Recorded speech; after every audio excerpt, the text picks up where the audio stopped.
여러분 안녕하십니까? 12월 23일 월요일 프레스룸 라이브 구경호입니다.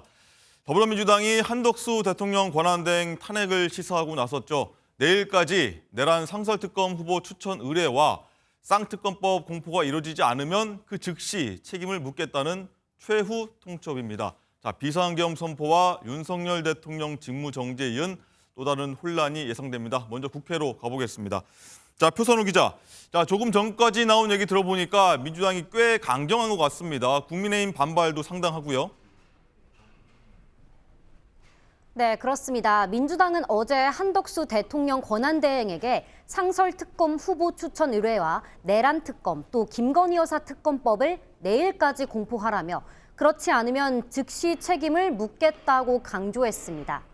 매주 화요일 열리는 국무회의에서 공포하라며 이 시한을 설정하고 탄핵 카드를 거론한 건데요. 민주당 박찬대 원내대표는 오늘도 아침 최고위원회의에서 이 한 권한대행에게 시간을 지연하는 건 자신이 내란 대행임을 자행하는 것이라고 거듭 압박했습니다. 국민의힘 권성동 당대표 권한대행은 이 민주당을 향해서 칼을 대통령 권한대행 목에 들이대고서 민주당이 원하는 대로 해주지 않으면 찌르겠다는 탄핵 인질극이라고 맞섰습니다. 다만 탄핵 절차가 도입되더라도 의결 정족수를 놓고 여야 이견은 계속될 것으로 보입니다.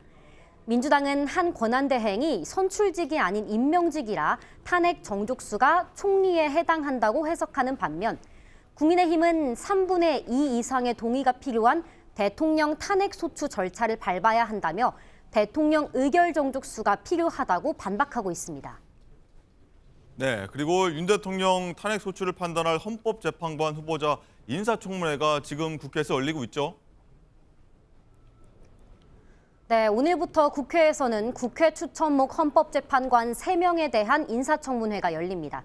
조금 전 10시부터는 야당이 추천한 마흔혁 후보자 청문회가 시작됐고 2시부터는 정계선 후보자에 대한 청문회가 예정돼 있습니다.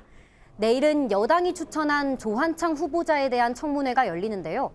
야당은 오는 27일 윤 대통령 탄핵 심판에 대한 첫 번째 변론 기일을 앞둔 만큼 오늘부터 이틀간 청문회를 마친 뒤 늦어도 27일 본회의에서 표결해 하루빨리 구인 체제를 완성하겠다는 방침입니다.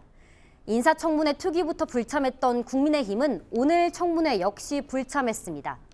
국민의힘은 또 임명안이 통과되더라도 헌법재판소에 권한쟁의 심판을 제기한다는 계획입니다. 지금까지 국회에서 MBN 뉴스 표선우입니다.